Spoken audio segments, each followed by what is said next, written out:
I'm Marika Williams from BRG, and you're listening to the ThinkSet podcast, the official podcast of BRG's ThinkSet magazine.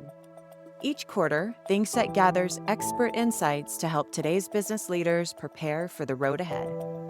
In this episode, BRG's Executive Chairman David Teece and Managing Director Xavier Boutin discuss the current state of dynamic competition, which emphasizes innovation in competitive markets.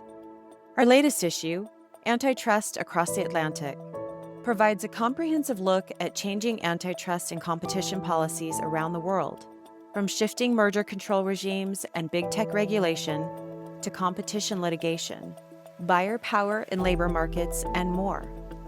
You can read it now at thinksetmag.com.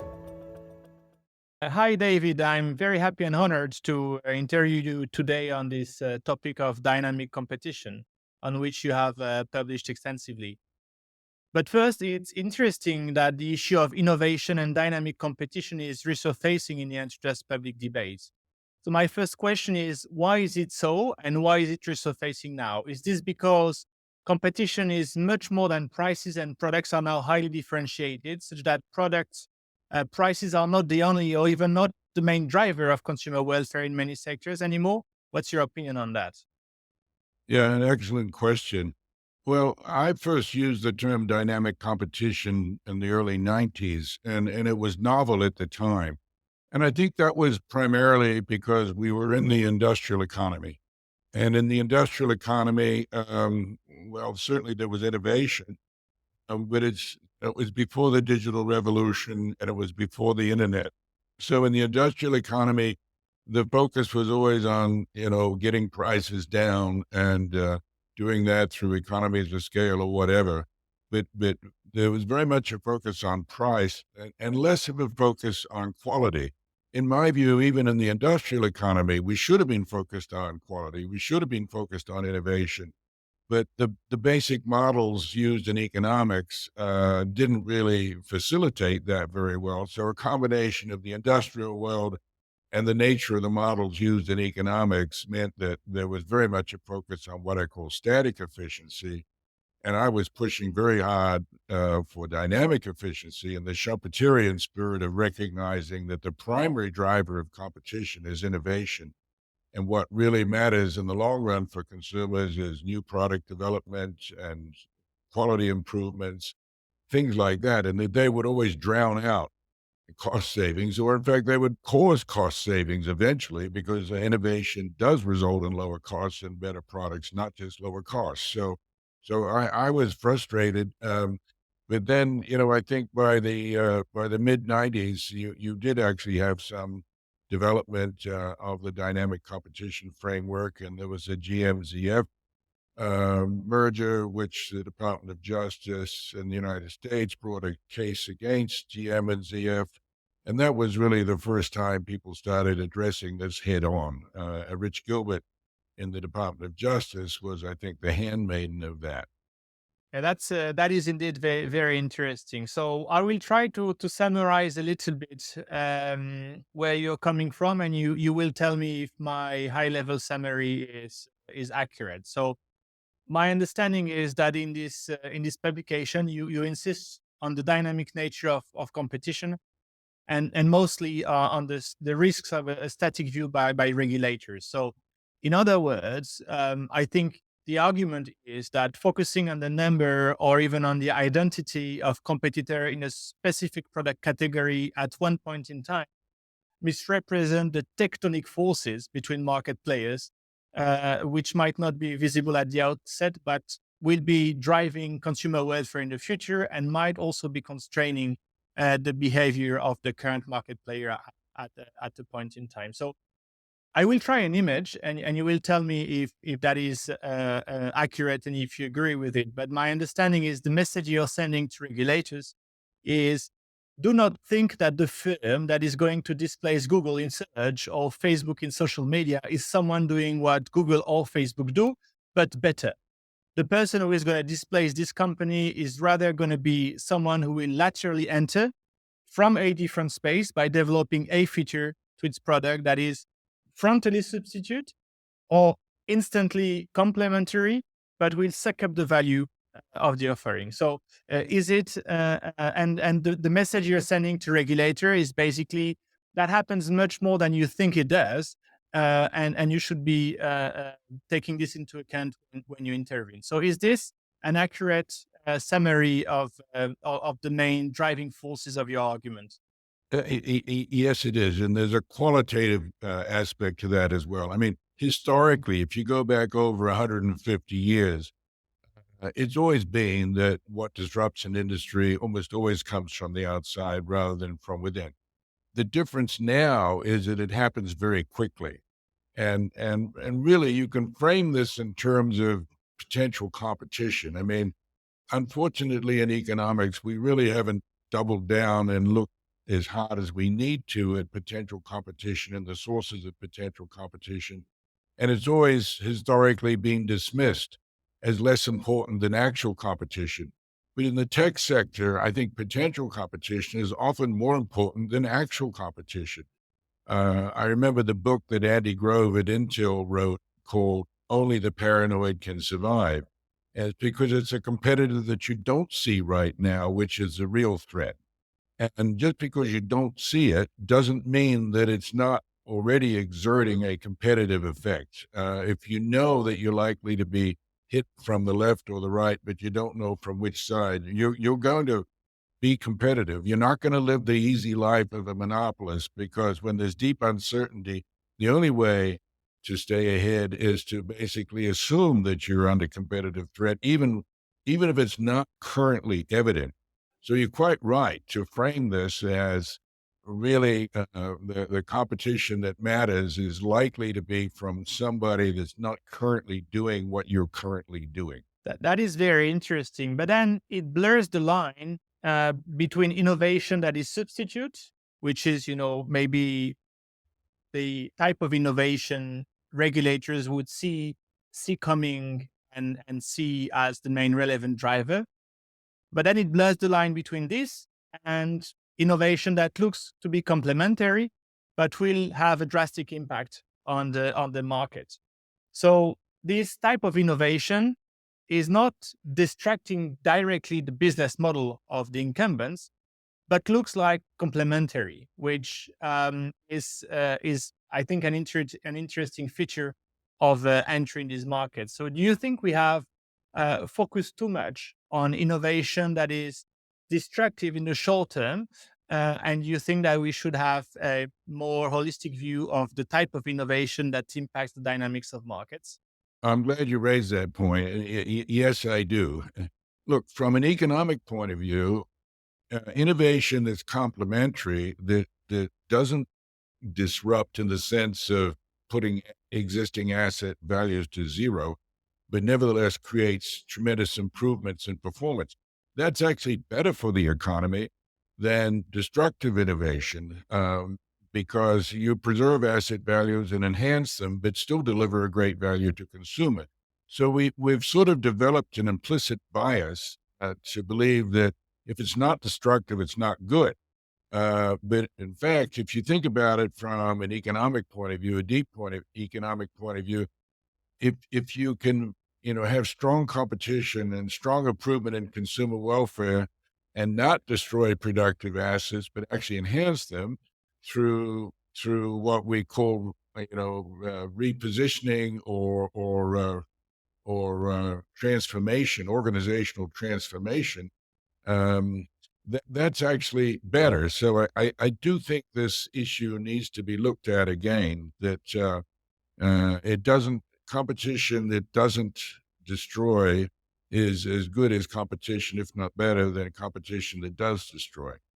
So where does it bring us for antitrust? Because we are, discussing sort of a different view of the world, one that takes more seriously the real determinants of consumers, and that take a view of, as you said before, of the fact that if you're a company that looks in a comfortable situation, the fact that you don't know where the disruption is going to come from the left, from the bottom, from the right, from the top, then you'd better innovate all the time. So would you go as far as saying that market power is always transient, and there is always potential competition that constrain at any point in time the behavior of players that would otherwise look like holding significant market power.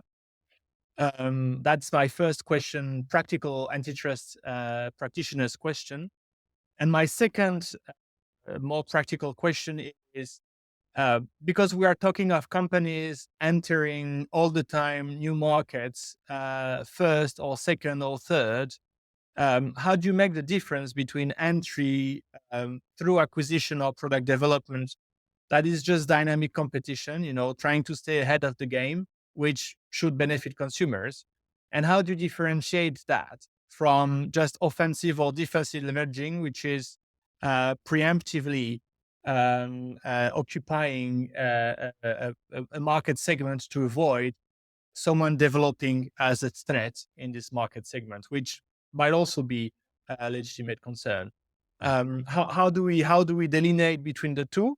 And do you think we would be able to do that by assessing the value of nascent competitors or the likelihood of future competition, or how would you try to sort out the two various paradigms?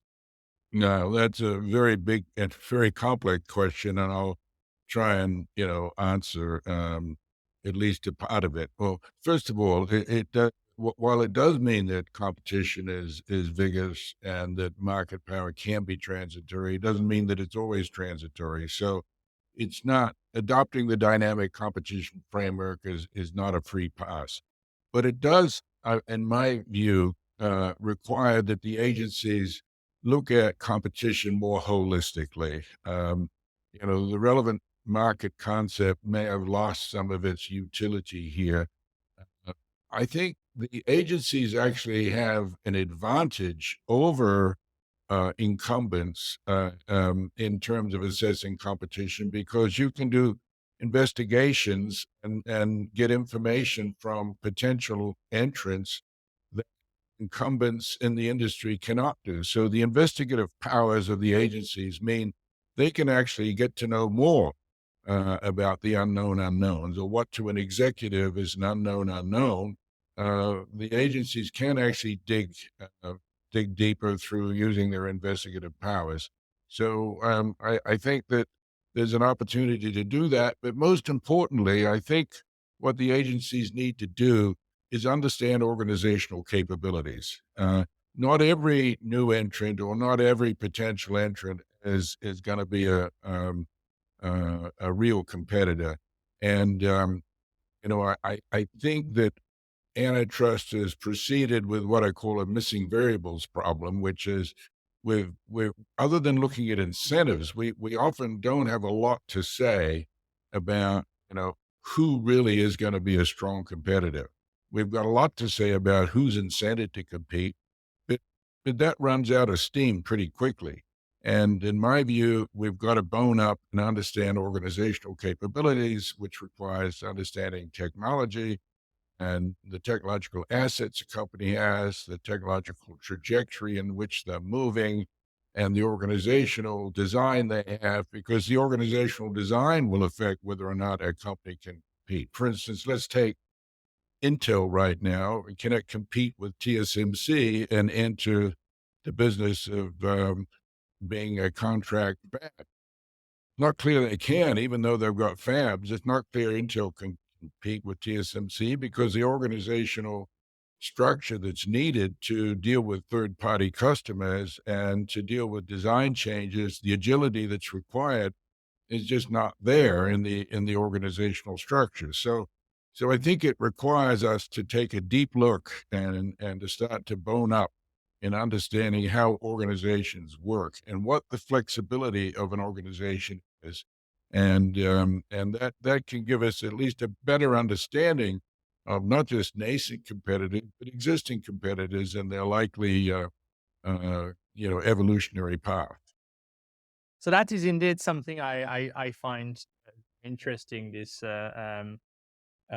focus on the firm's organization as an asset, because indeed, as you just described, some firms are just very good at scaling up, or solving complex organization theory problems. For instance, your example of fabless versus vertically integrated companies um, is fits very well in this model, in the sense that a vertically integrated company might have more vested interest and might seem like, for instance, a less reliable partner as a pure upstream player. So that is indeed a very interesting element.